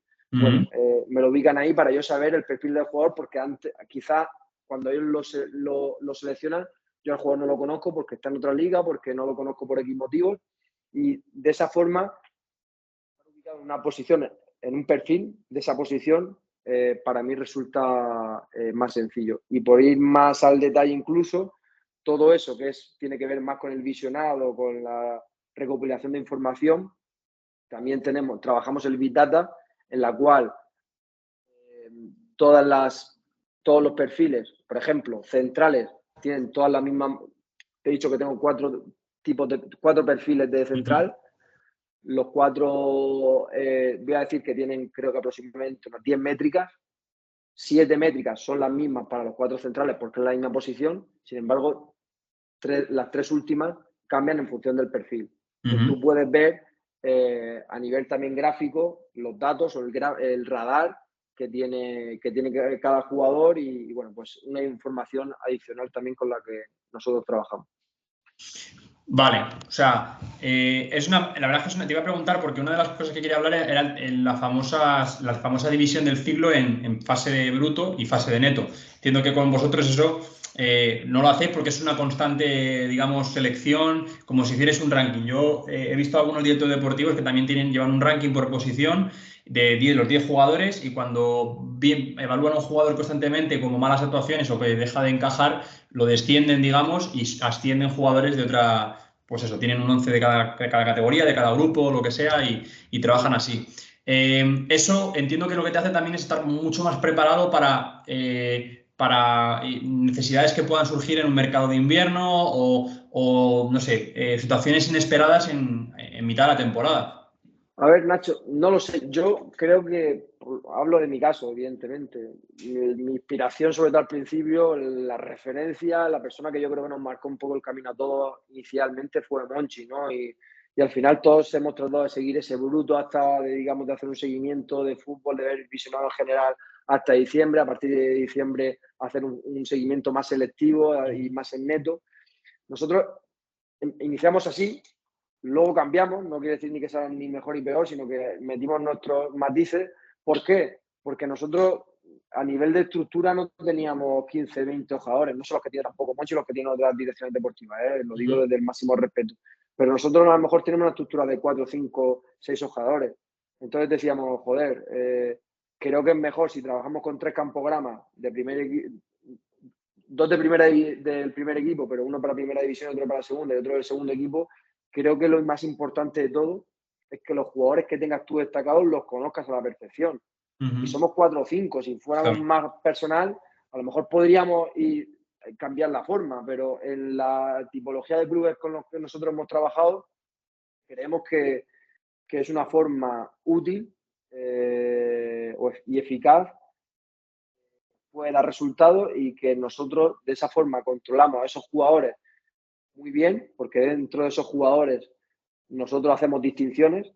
Quiero decir, los jugadores que nosotros tenemos destacados en esos 3 campogramas, el jefe de scouting tiene que subir un informe estadístico de ese jugador, tiene que subir un informe de una playlist de qué es lo que quieren que yo vea, tanto virtudes como defectos de ese jugador, más los informes por escrito que hay. Es decir, que esos jugadores van a hacer un seguimiento exhaustivo. Y luego el reto de siempre mejorarlo, o porque esos jugadores que tú tienes destacados, pues a lo mejor te crees que lo puedes firmar y luego llega el Chelsea, paga 12 millones y te lo limpian y ya no es una opción, ¿no? Entonces todo eso está en constante movimiento. Es cierto que en el ciclo 6, que es el último, el ciclo 6 mayo-junio, cuando termina la temporada, pues, o al revés, mejor dicho, en el ciclo 1, cuando termina el mercado de verano, el ciclo cambia muchísimo y tienes que casi que reinventarlo, pero si tú tienes una gente profesional en tu estructura, la cual conoce el mercado, tú ya en julio o agosto puedes hacer más o menos un listado de todo el fútbol que has visto, porque esto no es que iniciemos como, oye, empezamos ahora en el club X y no hemos visto nada de fútbol y damos con la mente en blanco. No, nosotros llevamos toda la temporada de fútbol. De hecho, Nacho, como anécdota, nosotros ahora mismo no estamos trabajando para ningún club, pero la metodología es exactamente igual. Estamos haciendo lo mismo, viendo fútbol con nuestro escenario de primera división, de segunda división, para un supuesto filial. Luego es cierto que nos han llegado, por ejemplo, cosas de fuera y ahí hemos reflexionado sobre cambiar. Pues, por ejemplo, si te vas a, yo qué sé, México, que tiene una limitación de jugadores de fuera, pues quizás tienes que buscar un camporama solo para jugadores mexicanos y otro para afuera. Te pongo un ejemplo práctico, no quiero decir que sea cierto, pero es un poco así como funcionamos. Claro, a mí hay, o sea, por lo que he entendido de vuestra metodología, el scout en ese ciclo de 2 meses está constantemente viendo jugadores y a final de los 2 meses él tiene que, cada scout propone sus jugadores que suben a ese 11 o cómo. Bueno, hay un matiz que no te he dicho y que creo que es muy importante, que es la clasificación de ligas. No es que vean fútbol a su libre, con libertad. Vale. Te lo voy a preguntar ahora igualmente, ¿eh? La distribución de ligas y todo. Nosotros lo que hacemos es clasificar las ligas en 2, que nosotros lo llamamos ligas fijas y ligas móviles. Las ligas fijas son aquellos mercados específicos que controla un ojeador. Yo no le digo a un ojeador que me controle, por ejemplo, 4 ligas o 5 ligas, sino que le asigno, por ejemplo, a un ojeador, Nacho, encárgate de Portugal y tienes que controlar el mercado de Portugal. Primera división, segunda división, tienes que controlar a los agentes, la información de la prensa, tienes que controlar el big data de esa liga. ¿Por qué quiero eso? Porque quiero tener una persona especialista en un mercado que para el Granada es interesante. A lo mejor luego para el Real Madrid, el mercado fijo para ese jugador sería Brasil, sería otro diferente. Pero en el contexto, por ejemplo, de Valladolid y Granada, pues, oye, pues tenía una persona, tenía los 4 o 5 jugadores que pudiera tener, cada uno tenía un mercado asignado, Ujú. le llamábamos ligas fijas, quiere decir que son las más importantes, y luego llamábamos ligas móviles a las que trabajamos más bajo objetivos estratégicos. ¿A qué me refiero un objetivo estratégico? Por ejemplo, el Big Data. Tengo una persona dentro de la estructura que es muy válida, que él me filtraba toda la información de Big Data, y por ejemplo, me hace, oye, Fran, he cogido los 10 mejores centrales de la liga danesa que terminan contrato en 2 años, el 60% de duelos defensivos sean ganadores por 90 minutos, los he destacado. Son estos 10. Vale, de esos 10 voy a relacionarlos con el modelo de juego del club a nivel estadístico. Vale, de esos 10, estos 4 son los que mejor se ajustan al modelo de juego del club. Pues esos 4 jugadores, el jefe de scouting se los manda a los diferentes jugadores para que lo vean y lo puedan analizar. Entonces, eso nosotros lo llamamos ligas móviles. Te he puesto un ejemplo con Big Data, pero pudiera ser que, no sé, estás leyendo el periódico de Francia y en el 11 ideal, en 2 meses seguidos, aparece un extremo derecho que lo destacan como los más destacados. Joder, a lo mejor te puede llamar la atención por ese motivo, ¿no? O un ofrecimiento que te hace Ronaldo, que al final es una persona importante en el mundo del fútbol y que le llegan cosas interesantes. Pues todas esas ideas o se convierten, digamos, en objetivos estratégicos, los cuales el coordinador de scouting manda. ¿Qué quiero yo con todo esto? A mí me preguntan o por mercados que yo considero que son más interesantes para nuestro contexto, tenga alguien en cada mercado que controlar 2 mercados que me controlo solo uno, pero luego a su vez también mandarle diferentes objetivos estratégicos para que puedan ver jugadores o opciones que puedan ser de interés por diferentes motivos. Me surgen muchas dudas, pero la gran duda que me surge sobre lo que has dicho es, ¿la persona que controla ese mercado que tiene concreto está presencialmente allí o trabaja con el club? En general, en mi experiencia, han sido gente que no está en ese sitio, pero me parece muy interesante, incluso si el club tiene la posibilidad de tener, por ejemplo, un scout en Italia, a lo mejor es mejor que tenerlo en España y que Claro, viaje a en Italia de vez en Sudamérica. cuando. Pero el club tiene una estructura con una serie de jugadores que tú tienes que disponer de ellos porque tienen contrato y porque seguramente sean muy buenos profesionales. Y luego tú también tienes tu estructura con gente a lo mejor de confianza que ya conoces el criterio. Eso es lo que tú dices, para mí quizás sería el escenario ideal, pero es verdad que lo veo complejo de ejecutar porque cada club es diferente. Entonces yo no sé cuál va a ser mi próximo destino. Y en ese destino, bueno, imagínate que yo no puedo tener un jugador en cada sitio. Sí que tengo contactos en diferentes sitios que me pueden ayudar a obtener información, pero me parece como objetivo interesante, pero ahora llevar a la práctica, salvo que seas un club muy, muy grande Sí. con muchos recursos, perfil Chelsea o perfil de ese tipo, yo creo que es difícil de ejecutar. Sí, yo al final, por lo que has dicho, creo que sobre todo la gran virtud que puede tener esa persona, aparte obviamente del visionado en directo, que aquí ya muchas veces en los episodios que hemos tenido de directores deportivos hemos reflexionado sobre esto, ahora te preguntaré tu opinión, pero que quizás no es algo tan necesario que estés allí presencialmente, obviamente como el visionado en directo no hay nada, pero también sobre todo por el tema con los contactos con los representantes, de un poco de las sensaciones de la gente que está allí, de las ligas, de los medios locales, eso al final yo creo que también te da mucha información y creo que si te puedes permitir estar presencialmente, eso no lo puedes tener a lo mejor desde fuera. Obviamente te puedes meter en la prensa francesa y ver la Ligue 1 o la Ligue 2, pero cuando estás allí y hablas con la gente y demás, es más, se respira un poquito mejor, ¿no? Entiendo. Totalmente de acuerdo, es fundamental, incluso los roles del jugador, si lo sustituyen, si no lo sustituyen, cómo celebra los goles de otro compañero, Sí. cómo reacciona cuando no se la dan, todo eso se ve en directo. Alguna vez por vídeo le pueden pillar las cámaras, pero yo creo que ver el fútbol en directo se ve otra cosa, se respira otra cosa, se ve otra velocidad. Creo que, creo que es importante, ¿no? También es cierto que hoy en día hay muchos medios también y depende del objetivo en el momento de la temporada que te encuentres. Hay veces que a lo mejor quieres ver un partido que dices, joder, me voy a ir no lo sé, yo estoy ahora mismo residiendo en Granada, me voy a ver un partido a Eibar y a lo mejor hay 3 partidos súper interesantes que uno a las 4, otro a las 7 y otro a las 10. A lo mejor es mejor verlo por vídeo porque ves 3 partidos en vez de uno, ¿no? Entonces, Claro. depende del momento y depende de la situación, pero como se ve en directo, desde una buena ubicación, pues no se ve por la tele. Entiendo que por este modelo de trabajo que habéis diseñado, los scouts tienen una importancia mayúscula y tienen tu gran confianza, porque por lo que yo he entendido, no hay cruces de informes, cada uno controla su mercado y cada uno propone sus perfiles. Entonces, entiendo que es muy importante que tú te fíes de esa persona. Te quería preguntar una cosa que me parece muy interesante, y es ¿tú qué valoras a la hora de contratar un scout? Es decir, ¿en qué te fijas? ¿Qué tiene que tener sí o sí? Te hago un matiz, Nacho, a lo que has comentado. A ver, el scout pone todos los lunes o a inicio de la semana una Sí. serie de visionados, el cual luego se evalúa desde dirección deportiva si se acepta o no. Generalmente se acepta, pero es algo que la parrilla semanal nosotros preparamos. Es decir, si se van a ver fútbol o se ven, es para algo, es con un motivo, ¿no? Simplemente por Vale. contextualizar eso. En cuanto al proceso de selección para Scout, a ver, yo en Granada, por ejemplo, cuando inicié estaba solo.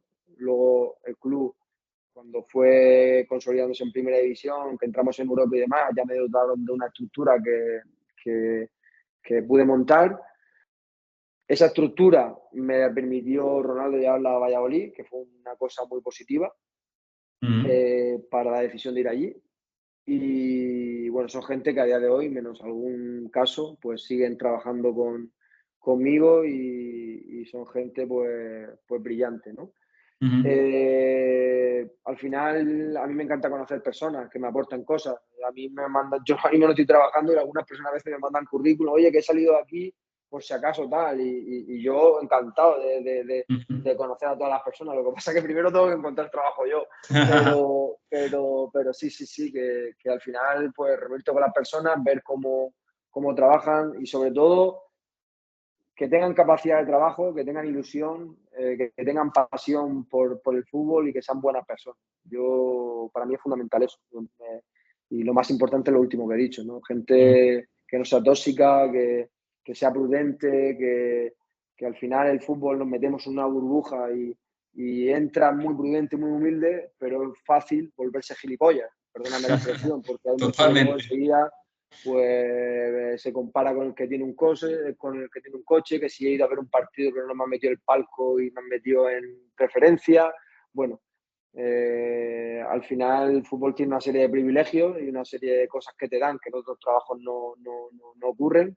Y bueno, a mí sobre todo cuando me he reunido con perfiles, lo que me interesa es primero que tenga calidad humana, que es fundamental, y que sepa estar, ¿no? El saber estar, todo lo que engloba. Es una frase que utilizo yo mucho, el saber estar, pero engloba muchas cosas, ¿no? Saber estar en un vestuario a la hora de hacer un comentario, fundamental. Tú cuando hablas con el entrenador, tú estás para generarle confianza, no duda. Ya depende de la relación que establezcas con él, ¿no? Pero hacer un comentario el presidente o el director general fuera de lugar a un entrenador, eso es un impacto. A ti Sí. no es lo mismo que te diga tu padre algo que te lo diga el vecino de enfrente. No tiene el mismo impacto para ti, porque son personas que para ti tienen un vínculo diferente, ¿no?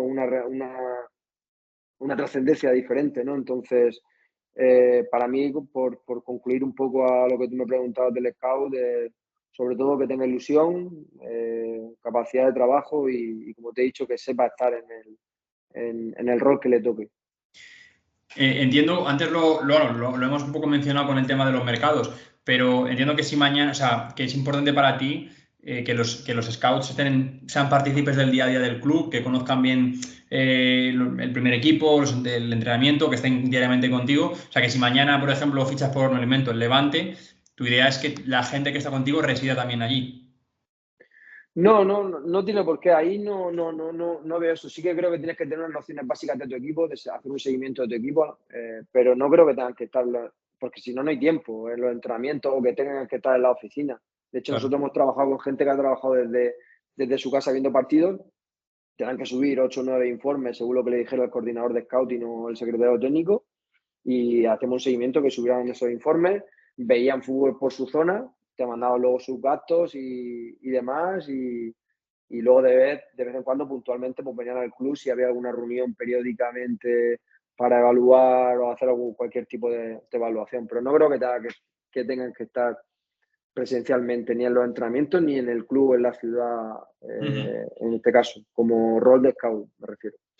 Hablando también un poco de tu idea de director deportivo, también el otro día estuve comiendo con un director deportivo, amigo mío, Víctor, de Segunda Ref también, y tuvimos una pequeña discusión porque teníamos maneras un poco de enfocar distinto cuando llegas a un club y tienes que armar un proyecto.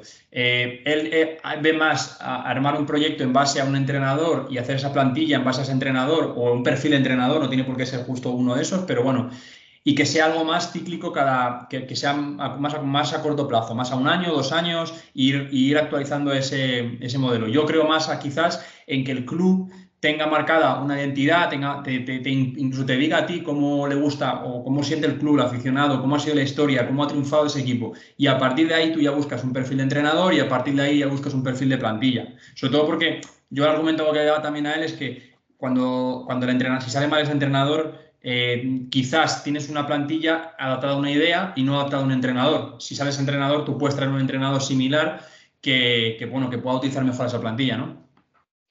Sí, Nacho, al final creo que todas las fórmulas valen. A lo mejor todas no, pero hay diferentes fórmulas de éxito que pueden funcionar. No hay algunas que tienen un modelo más anglosajón, ¿no? De manager, de gestionar, de que el entrenador tenga más peso junto con el director deportivo, pero que sea él un poco el epicéntrico, el epicentro sobre lo que rodea todo. Y luego un modelo más, digamos, más mixto, en el cual pues es el club el que le pueda proponer oye, pues lo que te decía al principio, ¿no? El presidente o el club quiere este modelo de juego y en base a ese modelo de juego yo voy a buscar ese perfil de entrenador y ese perfil de jugadores, ¿no? Yo es verdad que me identifico más con esta segunda parte, pero bueno, que también hay clubes que hemos dicho antes y hay ejemplos también que no tienen un plan estratégico o una idea definida y se reúnen con un entrenador, les gusta y ya un poco pues en base a la idea del entrenador pues juegan a eso y construyen la plantilla en base a eso con los riesgos que eso también puede conllevar, ¿no? Por lo que decías, ¿no? Que si luego quieres cambiar, si tú, también depende del entrenador que elijas, ¿no? Porque si eliges un entrenador con una capacidad de adaptación, creo que es un valor muy importante. Si eliges un entrenador que no tenga esa capacidad de adaptación o que él entienda que solo se puede ganar de una forma, pues como no tenga jugadores de otra, como venga luego otro entrenador que quiera jugar a otra cosa, pues estás un poco jodido. Hablando precisamente de ese cambio posible que pueda haber de entrenador, hace una semana estuvo aquí Dani Ponz, que ha sido entrenador del Unionista Salamanca, y yo le preguntaba una cosa que siempre a los entrenadores que vienen les pregunto, que es cómo cambiar una mala dinámica o porque al final tú cuando tienes una mala dinámica como entrenador, y ahora te quiero preguntar como director deportivo, tú piensas o me aferro a lo que estoy haciendo porque creo en lo que estoy haciendo a pesar de que los resultados no sean buenos, o intento buscar cosas diferentes que a lo mejor no tenga tan controladas, pero que puedan ser un golpe de efecto a los jugadores. Si tú destituyes un entrenador, que creo que es una situación que has vivido, me gustaría saber qué motivos principales son los que te llevan a decir, mira, hay que cambiar de esto. Y si tienes algún perfil o algún tipo de entrenador que digas, cuando surge esta situación, pues quiero ir más a este perfil de entrenador. Yo creo que las sensaciones que te van transmitiendo, para eso es importante hacer un seguimiento de entrenadores propios, que hablábamos, de nuestro propio equipo, de nuestro propio trabajo, siempre y cuando al entrenador no le moleste, que en mi opinión, pues siempre y cuando tengas un saber estar, es importante para mí entender para qué haces las cosas. Y a mí me gusta poder asistir a una charla de cuál es del plan de partido, si van a trabajar la fase defensiva o la fase ofensiva cada día en el entrenamiento, porque eso te va a ayudar a comprender la tarea, la sesión de entrenamiento y te va a ayudar a entender como director deportivo o como técnico cuál es el plan de partido y qué quieres hacer para ganar, ¿no? No es una cosa de control, sino de entender el para qué de las cosas, porque luego pues no sale el resultado y tú Claro. tienes que tomar una decisión. Entonces, cuanto mejor entiendas por qué ha hecho las cosas, yo hay cosas que han hecho entrenadores que no han tenido resultados que yo haría las mismas. No ha sido el deseado por X motivos, pero yo decía, hostia, lo ha hecho por esto y yo apoyo a hacer que lo haya hecho por esto, aunque el resultado no sea Sí. el deseado, ¿no? Entonces, ese es un poco mi punto de vista. No sé si te he respondido a la pregunta, pero para mí es importante el tener esa información para luego a la hora de tomar la decisión, ¿no?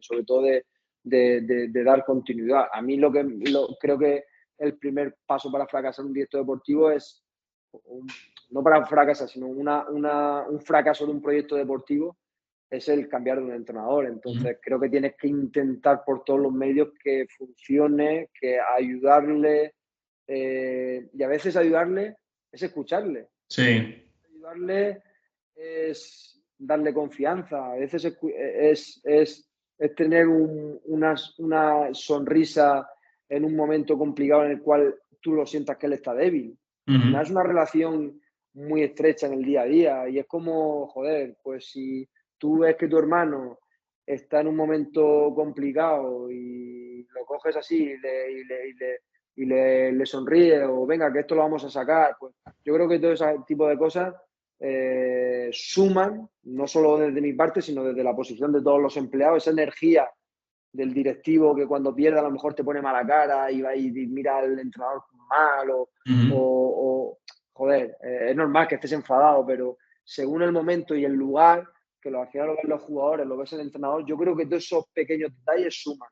¿Cuánto? No lo sé, Nacho, pero yo creo que los detalles de esa positividad en esos momentos jodidos, cuando ganes, si quieres no bajes, pero cuando pierdas, yo siempre he dicho, cuando bajas esas escaleras hacia el vestuario, es importante, porque tú estás muy jodido, pero es importante que la gente te vea positivo, pese a la derrota, luego analizarás con el entrenador, reflexionarás cómo podemos mejorar, pero creo que es muy importante esa bajada de cuando vas bajando por las escaleras, de gestionar las emociones y de saber que hay un tío que es el que gestiona el vestuario, que es el entrenador, y seguramente irá a 1000 revoluciones, que vamos todos, porque ha tenido que tomar decisiones, porque ahora tienen la rueda de prensa en un minuto y creo que ese acercamiento es fundamental. Luego, si crees que por las sensaciones que tienes en ese seguimiento, que tienes que tomar una decisión, pues desde la honestidad tendrás que sentarte con él y decirle, oye, Pepito, creo que lo mejor es un cambio porque creo que es lo mejor para el club. Me estaba identificando mucho contigo porque yo creo que, bueno, yo creo que estoy en el fútbol no porque me gusta el juego, sino porque me gustan las relaciones personales que puedo conseguir a través del fútbol. Como entrenador, cuando he sido entrenador, ahora como director deportivo, que es donde estoy enfocándome, o scout. Y yo creo que tú lo que buscas mucho, por lo que me comentas, o que tienes un sentimiento muy desarrollado de empatía, que para mí me parece fundamental.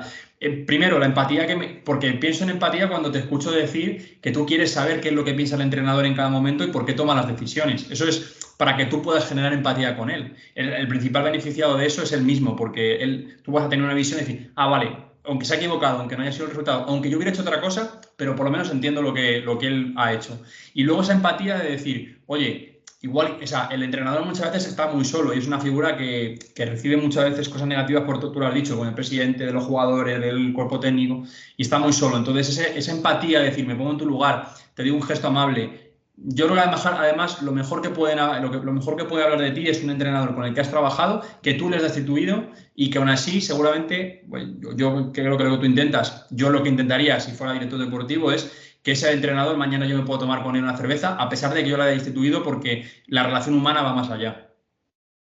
Sí, es que al final queda eso y es gratificante, ¿no? Yo este año he estado varias veces con Diego, Diego con entrenadores que he trabajado, con Sí. Pacheta estuve hace un par de meses también comiendo y salió y fue una decisión dolorosa en aquel momento porque lo quiero pues, como un hermano mayor y es una persona también, pues, como te he dicho, que quiero mucho, pero que al final hay que tomar decisiones y ser honesto. Y ya no solo con los entrenadores, con los jugadores igual.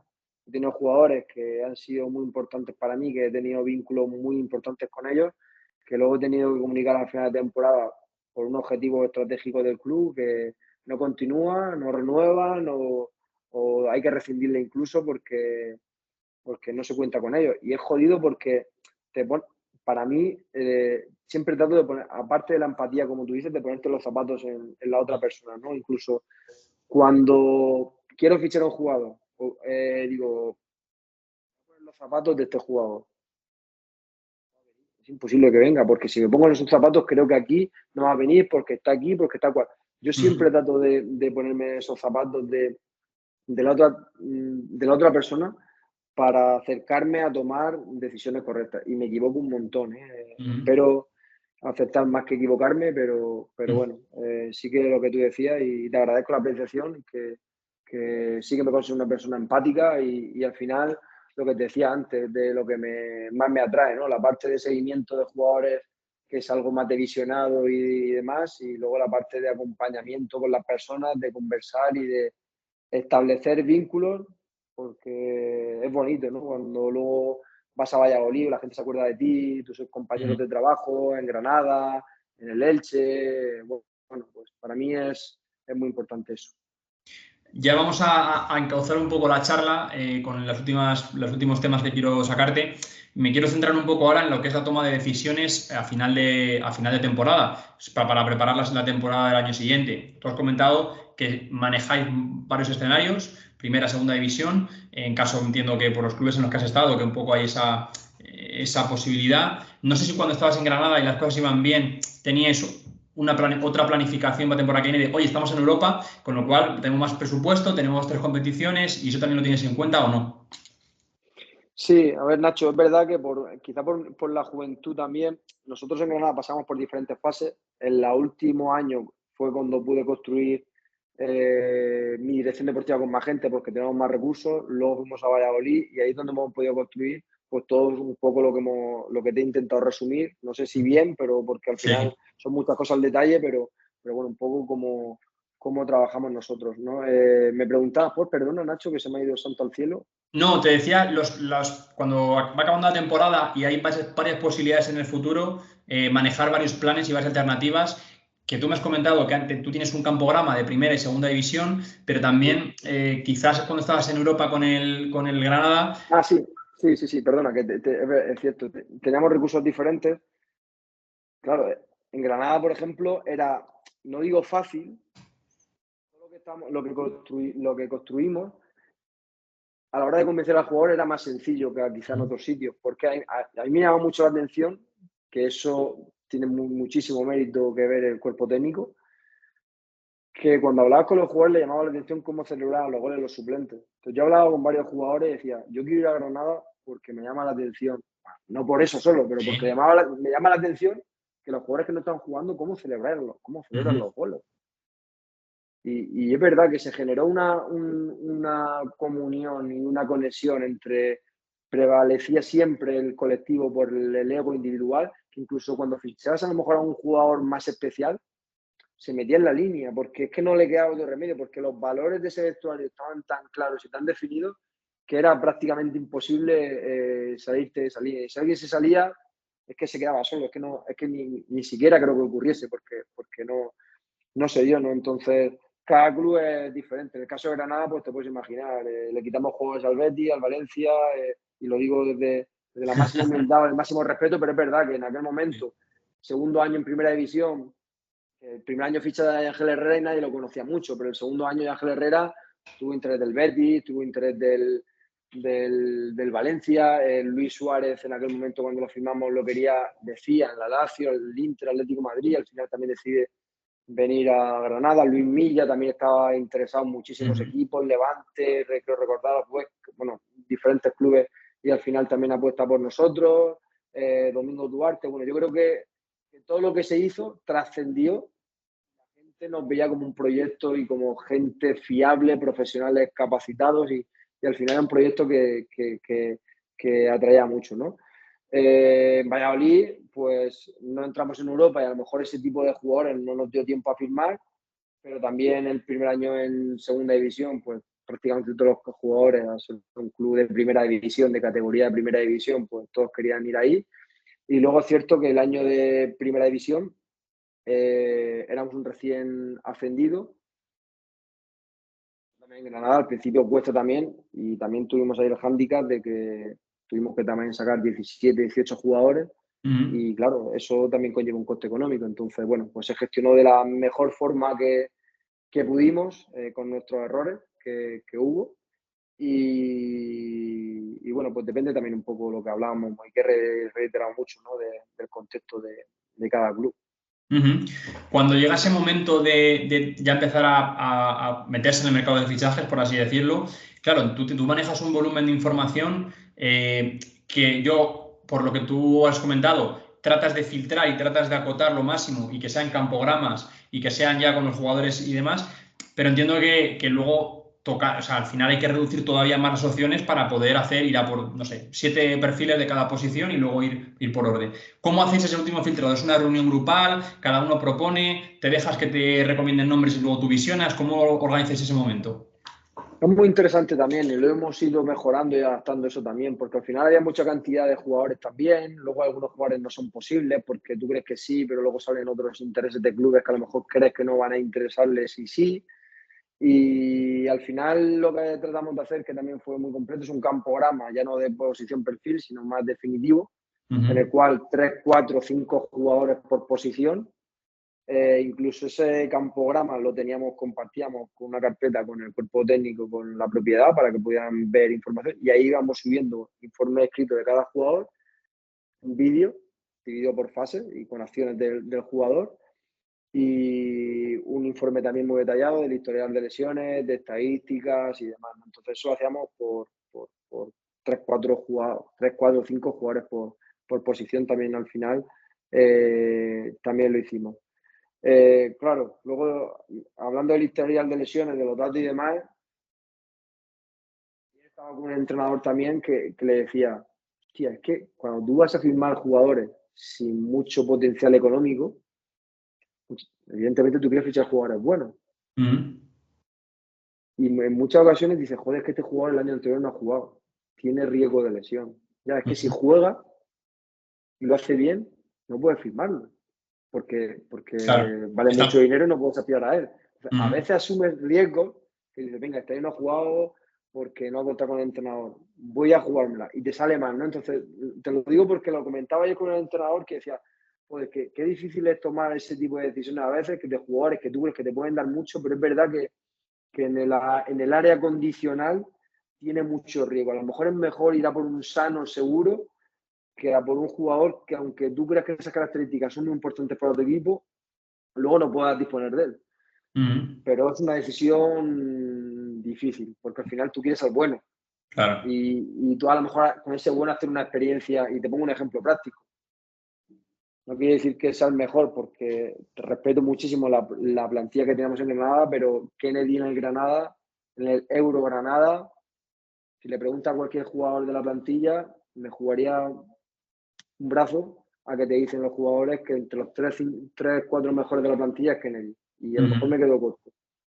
Sin embargo, lo firmo en Valladolid con toda la ilusión del mundo, gratis, digamos en cuanto a traspaso, tiene un salario alto porque Sí. viene del Chelsea. Tienes que pagar una cantidad de variables y se haga una serie de objetivos. Lo firma con toda la ilusión del mundo, con esa experiencia, con 26, 27 años, no con un jugador con mucha experiencia. Hostia, en Granada con nosotros jugó 30, no sé, jugó 34, 35 partidos entre Liga, Copa y Europa. Sin embargo, Valladolid no ha funcionado. Ujú. No ha funcionado y dices, hostia, qué frustración con la ilusión que yo tengo en ese jugador, que le he puesto todo mi empeño, que he estado 2 días en Londres sin dormir, negociando, intentando convencerlo, que yo tengo esos recuerdos en Granada, que metió gol contra el Nápoles, que era un disparate, y Ramona, que es un cañón, jugadorazo, lo ves en los entrenamientos, los mejores en Valladolid lo respetaban porque qué jugadorazo, porque es un Ujú. muy buen jugador.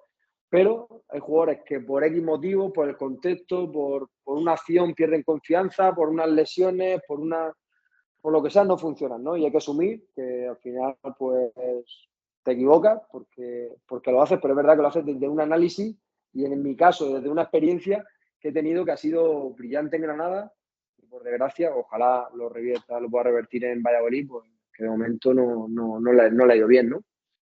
Esos fichajes, esas decisiones que tomas, que son muy valientes, con jugadores que no están rindiendo bien o que no están teniendo continuidad por las lesiones, eso yo creo que también ese ojo clínico marca la diferencia porque son los jugadores que luego se revalorizan, o sea, jugadores que llevan años que no han conseguido encontrar a lo mejor alguien ve a Kennedy y no se la juegan tanto ahora porque lleva 1 o 2 años malos en Valladolid y ya no están viendo más al Kennedy de Valladolid que al Kennedy de Granada.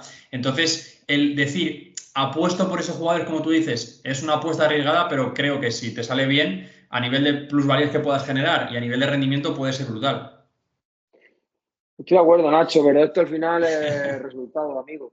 Al final esto es resultado. He puesto el ejemplo antes de Granada, que subimos a primera división con 6-7 jugadores que venían de descender y que al principio decían, joder, ¿cómo voy a construir este proyecto con este tipo de jugadores? Y subimos y nos fue bien. Sí. Un ejemplo de un jugador que viene del Chelsea, que pagaron unos 9 o 10 millones por él, que el año anterior había estado en Flamengo, que ha jugado, que el Valladolid fue el primer año en el cual no iba a competir en competición europea, porque estuvo en Getafe, estuvo en Granada, Granada vino por competición europea. Sin embargo, tanto el año pasado como este no ha tenido una participación activa. Ojalá, porque además le tengo aprecio, pueda revertir la situación, como he dicho. Pero que te digo de que son casos que sí, que te le puedes apostar. Si te apuestas y te sale bien, eres genial porque te ha salido bien. Si no, eres un cenutrio porque le has metido una bacalao, porque eres un desastre, vaya ojo. No. Es que al final depende de eso, ¿no? El otro día hablando una vez con un presidente de un club de fútbol, no de España, me decía, joder, este jugador ha entrado, íbamos empatados, ha metido el 3-2 con 17 años, un golazo por fuera, de fuera del área. ¿Qué impacto tiene sobre un jugador de 17 años que debuta con un equipo en primera división, meter un gol por la escuadra y dar 3-2? Ya te ganas el respeto de tus compañeros, tú ya te inflas. ¿Qué hubiera pasado si esa acción, en vez de finalizar por la escuadra, no le das al balón porque te bota mal antes? Sí, Las sí, acciones sí. son malas. Son detalles que al final condicionan también nuestro trabajo y hay que aceptarlo, y es también lo bonito de esto, que no está escrito nunca en el fútbol nada y puede cambiar todo en cualquier momento. Sí, esto me recuerda también una cosa que menciona mucho Víctor Horta en el Leeds cuando un jugador, no recuerdo, cedido por el United, la primera acción que hace es espectacular, pero es de esta acción que es una entrada del último jugador que o salvas un gol o llegas un segundo tarde y haces una roja, entonces que eso te Lo genera mucha escuché, confianza. Sí. lo escuché también en una entrevista. También has mencionado a Monchi, que es uno de los referentes, obviamente, de esto de la dirección deportiva, y él dice una cosa que a mí me marca mucho, que es que no existen los malos fichajes, sino los malos rendimientos. También creo yo que una misión del director deportivo es intentar que esos jugadores, intentar sacar lo máximo de ellos e intentar reunir todas las condiciones de ese contexto, de ese entorno para que el jugador pueda centrarse en el fútbol y sacar su mejor versión. Entiendo que también eso lo tenéis contemplado. Sí, yo he tenido muchos perfiles de ese tipo. Mi mujer lo ha sufrido porque al final es un desgaste mío de estar haciendo un seguimiento con ellos y ayudarles mucho. Me gusta, es verdad que es un desgaste, pero sí, me gusta estar cerca porque al final quiero que les salgan las cosas bien y hay muchos chicos jóvenes. En el caso a lo mejor de Granada no teníamos la necesidad de firmar gente joven para generar plusvalías. También era objetivo y también se hizo con algunos jugadores como Luis Milla o Luis Suárez, Domingo Duarte, jugadores que se buscaban plusvalías, pero no era un objetivo estratégico de la propiedad, sino que era una cosa que nosotros creamos para que el club fuera creciendo. Sin embargo, en Valladolid sí que era un objetivo el firmar gente joven que pudiera comprar por un precio y luego venderlo o promocionar también desde cantera, ¿no? Entonces eso requiere de una estructura profesional que lleve un seguimiento con los chicos para poder ayudarlos porque son seres humanos y tienen sus problemas. Tú te metes en el Twitter ahora mismo, si tú eres director deportivo o eres jugador del Levante y juega el Levante contra el Mirandés y eres mediocentro y fallas una ocasión en el último momento, te metes al Twitter y a lo mejor ves 200.000 interacciones metiéndote caña. Mm, Eso afecta. Y eso pasa, claro. porque hoy en día vende mucho más lo negativo que lo positivo, por desgracia. Ojalá algún día se pueda regular eso. No quiero extenderme con esto porque ya sería ya demasiado, pero ojalá se pueda regular los insultos y todo esto. La crítica está bien porque es fútbol y es algo que todo el mundo opina y está bien y es lo bonito. Pero hay veces que la gente se pasa y bueno, pues pongo un ejemplo de esto porque es verdad que a los jugadores a veces pues todo este tipo de cosas les afecta y estar cerca y gestionar eso, que no es fácil, pues tratar de ayudarles, ¿no? a todos. Ya quiero ya ponerte el último tema porque es una cosa que me llama mucho la atención, es cuando a ti te entregan un presupuesto para la plantilla, ¿tienes algún método para organizarte? ¿Es un poco ir cerrando los nombres y ya en función de eso vas cuadrando? ¿Lo haces por roles? ¿Lo haces por posición? ¿Destinar un dinero a cada posición? ¿Cómo te organizas tú? A ver, depende.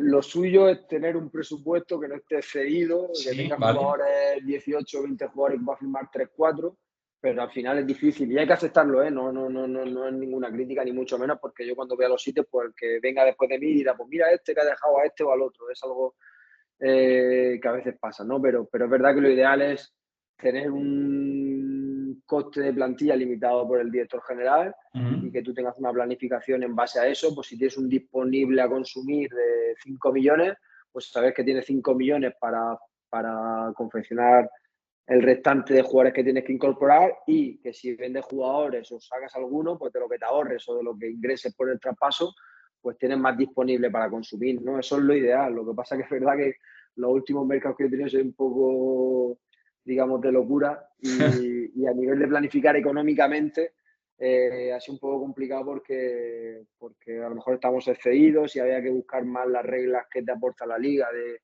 si tú te ahorras esto, el 40% lo puedes destinar para firmar. Bueno, en fin, en función de la categoría tiene una serie de normas diferentes que yo no controlo tanto, que se Ujú. encarga más la persona de control económico de los clubes. Y bueno, pero sí, lo ideal es, pues como hablamos antes del PC Fútbol, ¿no? Tener 10 millones y ir firmando, sacando, pero con un presupuesto bien definido y claro. Ujú. Está claro que al final, quizás en categorías más bajas, que hay renovación de la plantilla prácticamente cada año, es mucho más fácil partir de cero con el presupuesto y ya ir, o que se renuevan año a año, segunda red, incluso primera red, tercera.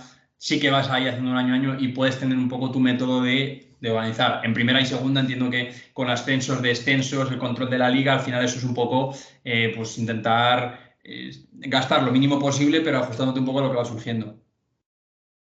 Sí, sí. Depende del año, la categoría. En países sudamericanos que también, en vez de ser un campeonato de 38 ligas, son más torneos, apertura, clausura, es diferente porque cada mercado luego también tiene la estabilidad del entrenador.